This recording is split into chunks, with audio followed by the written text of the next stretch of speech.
जय हिंद, जय भारत। मैं रेबल सदानंद पते। आखिर वो शुरू हो चुका है जिसका हमें अंदेशा था। अगर आप चुनाव हार जाओ तो विपक्ष के ऊपर कोई ना कोई लांछन, अगर आप इलेक्शन हार जाओ तो अपने तमाम जो हथकंडे हैं वो विपक्ष के ऊपर लगा दो। अगर आप चुनाव हार जाओ तो केवल और केवल एक चीज रह जाएगी, दैट इज पॉलिटिकल वेनेडेटा। जी हां दोस्तों, बंगाल चुनाव के ऊपर बात कर रहे हैं। अभी बंगाल चुनाव का रिजल्ट आए हुए महज 2 हफ्ता भी नहीं हुआ कि सीबीआई ने अपना काम करना स्टार्ट कर दिया है। मैं सीबीआई के काम करने के तरीके के ऊपर कोई उंगली नहीं उठा रहा, लेकिन ताज्जुब एक बात की हो रही है, नारदा घोटाला। आप लोगों ने सुना होगा नारदा घोटाला, एक ब्राइबरी केस जिसमें कई सारे लोगों को अभियुक्त बनाया गया था। 2014 में एक केस रजिस्टर्ड हुआ था हाईकोर्ट के ऑर्डर पे, सीबीआई इन्वेस्टिगेशन हुई थी 2017 में। मैं आपको नाम बता रहा हूं दोस्तों, 14 लोग, एक आईपीएस। उन 14 लोगों में मदन मित्रा, मुकुल रॉय, सौगत रॉय, सुल्तान अहमद, इकबाल अहमद, काकोली घोष, प्रसून बंदोपाध्याय, शुभेंदु अधिकारी, यह नाम अच्छे से सुनिएगा, शुभेंदु अधिकारी, शोभन चटर्जी, सुब्रत मुखर्जी, फिराद हकीम, अपर ऊपर आईपीएस सैयद हुसैन। फिराद हकीम को आप अच्छे से जानते होंगे, शहरी मंत्री, कलकत्ता के मेयर, ममता जी के राइट हैंड्स, टीएमसी के कद्दावर नेता, तृणमूल कांग्रेस के। दोस्तों आपने देखा होगा 24 घंटे पहले सीबीआई ने अरेस्ट किया टीएमसी के कुछ लीडरों को, जिनका नाम है सुब्रत मुखर्जी, फिराद हकीम, शोभन चटर्जी और मदन मित्रा। ये तमाम लोग इलेक्शन अभी अभी जीते। ये जो चुनाव आपने देखा 2021 का, मैं नाम दोबारा बोल रहा हूं, सुब्रत मुखर्जी, फिराद हकीम, शोभन चटर्जी और मदन मित्रा, और इनके ऊपर नारदा घोटाले का ही आरोप है। सीबीआई के विशेष निगरानी में बुधवार तक इनको रखने का परमिशन दिया गया। पहले हाईकोर्ट ने इनके बेल को भी रिफ्यूज कर दिया। सीबीआई कोर्ट ने इनको जमानत दे दी थी, पर कलकत्ता हाईकोर्ट ने तत्काल प्रभाव से जमानत पर रोक लगा दी। छोटा सा एक सवाल है, मैं ये प्रश्न नहीं करूंगा कि फिराद हकीम को क्यों अरेस्ट किया गया, मैं ये नहीं जानना चाहूंगा कि मदन मित्र को क्यों अरेस्ट किया गया, या सुब्रत मुखर्जी को, या शोभन चटर्जी को।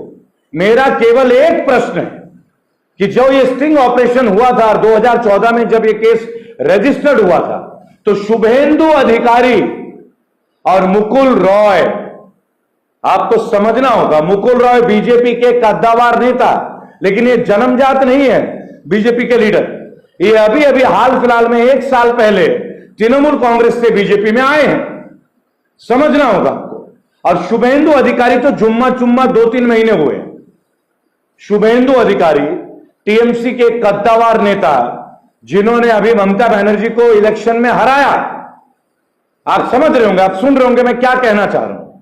तो मैं सीबीआई के काम करने के ऊपर कोई प्रश्न नहीं है। सीबीआई के तमाम अधिकारियों को केवल एक सवाल पूछूंगा कि मुकुल रॉय और शुभेंदु अधिकारी, आखिर इनके लिए डिस्काउंट क्यों और कैसे ये बाहर है, और बाकी फिराद हकीम और सुब्रत मुखर्जी, शोभन चटर्जी और मदन मित्रा, केवल ये क्यों अरेस्ट होते हैं, केवल ये क्यों पूछताछ के लिए बुलाए जाते हैं।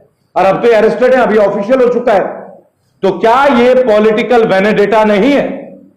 आपको याद होगा 2014 में एक मोदी लहर आई थी। अब वो लहर है या कहर है, ये तो आप और हम बेहतर जानते हैं। लेकिन आइए 2014 के ऊपर एक बात कर ले। पहले कहा गया था 2G, 3G, 4G, जीजाजी ना जाने कितने सारे घोटाले। कांग्रेस ने तमाम घोटाले करे, ये बताने वाले मोदी जी थे। मोदी जी नहीं बताते कि आधार कार्ड की हमें जरूरत नहीं है। मोदी जी का रिकॉर्डेड है ये चीजें। जब पेट्रोल की कीमतें हाई हुई थी, मनमोहन सिंह को चूड़ियां फेंकी गई थी स्मृति ईरानी द्वारा, हाहाकार मचा था। गाय भैंस को लेकर सड़कों में लोग तैर रहे थे दिखाने के लिए, विरोध जता रहे थे। प्रॉब्लम तब होती है जब कथनी और करनी में फर्क आ जाए। प्रॉब्लम तब होता है जब चरित्र और चित्र में फर्क दिख जाए। यही हुआ है भाजपा के साथ। वो 2G, 3G, 4G, जीजाजी जितने घोटाले थे, इन्होंने कहा था हरियाणा में अगर हमारी सरकार बनती है रॉबर्ट वाड्रा जेल जाएंगे। दोस्तों, रॉबर्ट वाड्रा जेल चले गए क्या? जरा बताना कौन से जेल में रॉबर्ट वाड्रा है, मैं भी मिलाता हूं जरा उनसे। मेरा कोई घनिष्ठ प्रेम नहीं है, लेकिन रॉबर्ट वाड्रा को चोर बताने वाले थे कौन? भाजपा के लोग। 2G 3G कोयला घोटाला बताने वाले थे कौन? भाजपा। ये कौन लोग हैं जो आरोप लगाते हैं लेकिन आरोपियों को जेल में नहीं डालते? ये कैसी पॉलिटिक्स है और ये कैसे पॉलिटिशियन है? आरोपी नाम बता देते हैं कि कांग्रेस ने ये किया, कांग्रेस ने वो किया, अखिलेश जी की सरकार ने ये किया, समाजवादी पार्टी ने ये किया, बहुजन समाज पार्टी ने ये किया। आखिरकार भाजपा की रीढ़ की हड्डी कमजोर है क्या?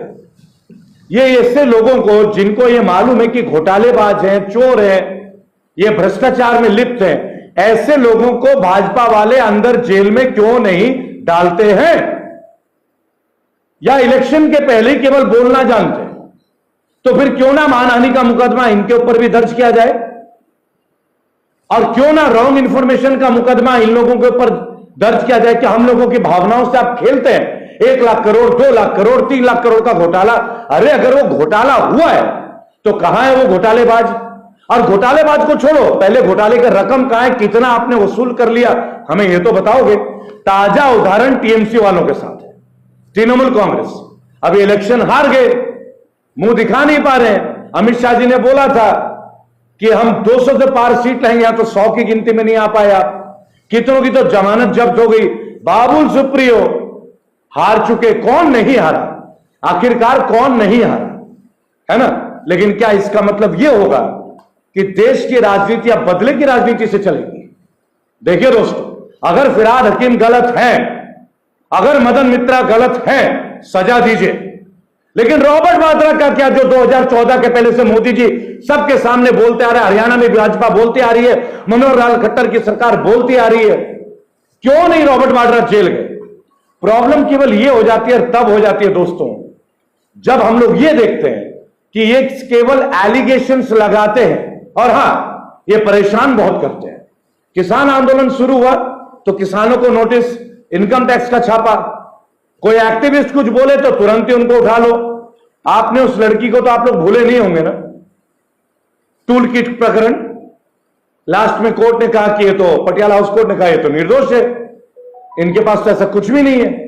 लेकिन उनको कैसे हैरेस किया गया, कैसे उनके परिवार वालों को डराया गया। और अभी अभी एक नया व्हाट्सएप में मैसेज आ रहा है कि प्रधानमंत्री के बारे में और किसी बारे में कुछ बोलेंगे तो इस नंबर पे अपना इनका डिटेल भेज दीजिए, वीडियो भेज दीजिए। क्या डरा के मानोगे क्या? हम भारतीय हैं, डर हमारी फितरत में नहीं है, हमारे जहन में नहीं है। और अगर कोई हमें डरा के जीना चाहता हो ना, तो वो अपनी गलतफहमी निकाल ले। सीबीआई, सीआईडी, एनआईए, ये जितने इनकम टैक्स जितने भी ये सरकार के नहीं है, ये भारत के लिए, भारतीय लोगों के लिए। लेकिन इनका दुरुपयोग तो अवश्य हो रहा है दोस्तों, अवश्य हो रहा है। मैं आपको केवल एक बात बोलना चाहूंगा कि जो टीएमसी के फिरहाद हकीम, मदन मित्र, सुब्रत मुखर्जी, सोवन चैटर्जी के ऊपर जो ये अरेस्ट किया गया है, तो शुभेंदु अधिकारी और मुकुल रॉय जो कि अभी अभी भाजपा में घुसे हैं, इनको क्यों छोड़ दिया गया? इनको क्यों नहीं अरेस्ट किया गया? एक बहुत बड़ा सवाल है दोस्तों।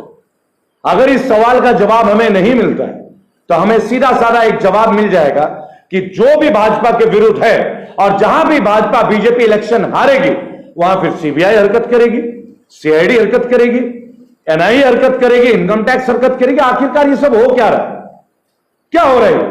जब अमित शाह लाखों की भीड़ जुटाते तो इलेक्शन कमीशन चुप हो जाते हैं, तब उनको सोशल डिस्टेंसिंग समझ में नहीं आती। एक साधारण व्यक्ति अपने परिवार पत्नी के साथ बाइक में जा रहा तो लाठी खाता है, तो वो लाठी अमित शाह के लिए अलग क्यों, तेजस्वी यादव के लिए अलग क्यों, कोई भी पार्टी के लिए अलग क्यों, और हम आम जनता के लिए अलग क्यों? दोस्तों, हमारे देश को बदल की जरूरत है, बदले की नहीं। लेकिन जो भाजपा की नीति चल रही है अभी, ये पूर्णतः बदले की नीति चल रही है। अगर कोई पॉलिटिकल पार्टी ने इलेक्शन जीता है, अगर टीएमसी ने बंगाल में चुनाव जीता है, उसका एक सबसे बड़ा प्रत्यक्ष प्रमाण मैं हूं।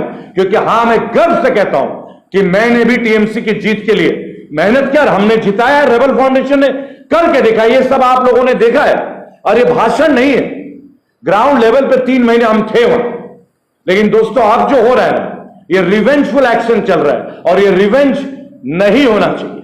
ये बदले की भावना से हट के देश को कहीं ना कहीं शुद्ध आचरण में आना चाहिए। माननीय मोदी जी, हम एक प्रश्न पूछते हैं आपसे, माननीय सीबीआई के ऑफिशियल, आपसे एक सवाल है हम लोगों का। जब आप लोगों ने फिरहाद हकीम, सुब्रत मुखर्जी, सावन चैटर्जी और मदन मित्र को अरेस्ट किया, मैंने इसके ऊपर कोई टिप्पणी नहीं की। लेकिन शुभेंदु अधिकारी और मुकुल रॉय को आपने क्यों छोड़ा? पूरा भारत यह सवाल कर रहा है, हमें इस सवाल का जवाब चाहिए।